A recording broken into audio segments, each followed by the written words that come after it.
박수로 격려하면서 맞이하도록 하겠습니다.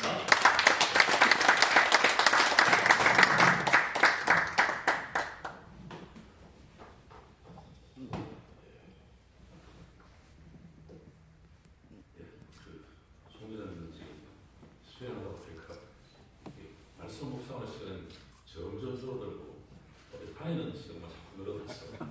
난감한 상황입니다. 우리가 신앙하는 하나님은 꿈을 꾸시는 하나님, 그렇게 저는 늘 신앙을 해왔습니다. 그리고 그 꿈을 완벽하게 이루시는 분이십니다. 하나님의 말씀, 이 성경은 위대한 꿈에 대한 그런 책이죠. 성경은 하나님의 꿈이 무엇이고 그 꿈을 어떻게 이루어지는지 아주 소상하게 우리에게 말씀해 주시는 것 같습니다. 그래서 우리가 창세기를 펴면은 하나님의 꿈이 펼쳐지는 그런 광경이 보여지죠. 그리고 성경의 제일 마지막 책이 요한이죠. 하나님의 꿈이 어떻게 완성되어지는가를 우리에게 보여주고 있습니다.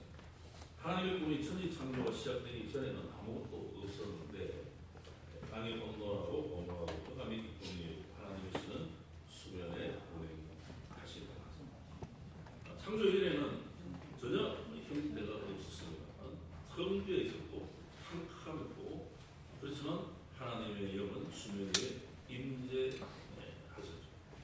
그래서 하나님께서 천지 창조를 위한 위대한 설계도를 완성하시고 하나하나를 말씀으로 창조하셨습니다. 6일 동안 창조가 진행될 때에 하루하루의 창조의 결과를 하나님께서 이렇게 말씀하셨죠. 하나님이 보시기에 좋다. 하나님의 창조는 정말 위대한 것 같습니다. 피조물 가운데 유일하게 하나님의 형상을 닮은 존재가 사람인데 우리 사람은 이 하나님 닮는 창조성을 발휘를 합니다. 새로운 건축물이 세워지는 그런 현장을 가보게 되면 참 놀랍지 않습니까? 황폐하고 아무것도 없고 형편없는 그런 땅인데 평탄 작업을 하고 땅을 깊숙이 파고 기초를 넣고 콘크리트 채우고 또 HBM 채우고 그렇게 옆에서 10층, 30층, 50층 이렇게 세워지는 것을 볼 수 있습니다.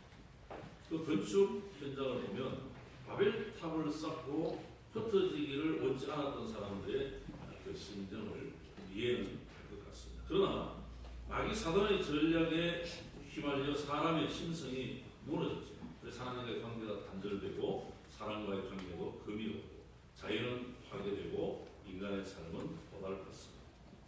하나님의 아름다운 창조가 다 숲으로 돌아가는 것처럼 보였습니다. 바로 그때에 하나님의 새로운 인간 창조로 인간 구원의 설계를 보여주셨는데 이것이 바로 창세기 3장 15절에 있는 말씀입니다. 결국 여자의 후손은 이 뱀의 후손과 싸움이 역사 속에 이어가서 결국은 교회의 승리로 막을 내리게 됩니다. 여자의 후손이 하나님 아버지의 능력으로 잉태되어 동정녀의 몸에 태어난 예수 그리스도. 예수 그리스도와 그의 몸된 교회와 그를 따르는 성도들이 반드시 승리하는 것을 보게 됩니다. 이것은 하나님 나라의 성취이지 않습니까?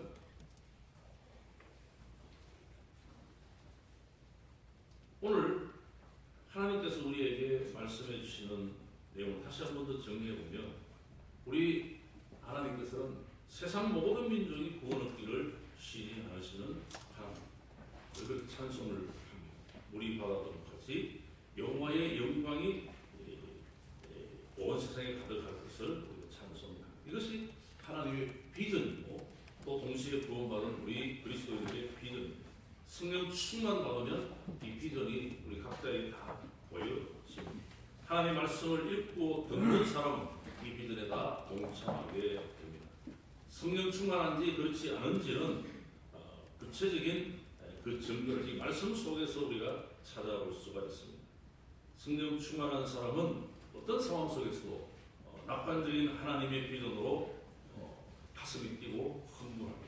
하나님의 인도하심으로 여러 가지 어려운 상황 속에서도 하나님께서 이루실 그 비전의 현장들을 바라보며 희망을 말하고 또 현실의 어려움을 극복하고 승리하는 것을 보게 됩니다. 오늘 이 시대에는 자, 오늘 이제 통합교단 우리 임원들하고 우리 합동교단 임원들하고 식사하고 대화를 좀 나누는데 그중에 제가 자주 말씀을 드렸습니다.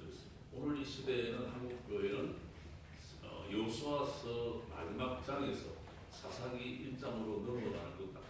그런 말씀을 잠깐 드려봤습니다. 위대한 하나님의 종 모세가 40년을 이끌어오던 이제 이스라엘 백성을 여호수아에게 위임하고 모세는 자기의 사명을 마감하고 죽었습니다. 난감한 상황이었고 두려웠습니다. 그때 하나님께서 모세에게 아주 강한 말씀을 주셨습니다.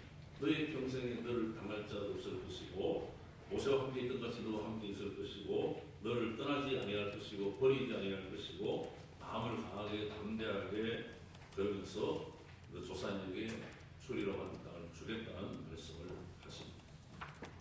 그리고 여호수아가 그 말씀을 듣고 담대하게 합니다.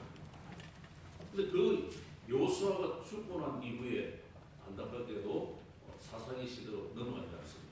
오늘 우리 시대는 각자 자기 소견에 옳은 대로 그렇게 말을 하고 그렇게 행동하는 시대입니다. 이런 때에 다시 하나님의 말씀으로 회복되는 것은 사무엘 3으로 갔을 때에 회복되지 않습니다. 이 총회 정책연구소가 정말 적절한 타이밍에 하나님께서 우리 교단에 세우신 것 같습니다. 지금까지는 목소리 큰 사람 또 아니면 이렇게 저렇게 한 사람들을 통해서 지금까지 우리 교단이 여기까지 왔다. 이제는 하나님의 비전과 꿈을 가진 하나님의 사람들이 함께 지혜를 모아서 우리 교단뿐만 아니라 한국교회를 이끌어가는 정책연구소가 되기를 원합니다. 그래서 더 나아가서 세계교회를 이끌어가는 마지막 시대 주님이 다시 오시는 그날까지 이 귀한 사명을 감당하는 우리 정책연구소가 되기를 주님의 이름으로 축복합니다. 좋으신 아버지 하나님 영광을 받아 주옵소서. 정책연구소를 이제 세우게 됩니다. 하나님의 꿈, 하나님의 비전을 이루어가는 정책연구소가 되게 하여 주시고 우리 교단을 다시 한번 대부흥의 자리로 이끌어가는 일에 귀하게 쓰임받을 뿐만 아니라 한국교회를 세계교회를 선도하는 귀한 정책연구소가 되게 하여 주시옵소서. 예수님 거룩하신 이름으로 기도하옵나이다. 아멘.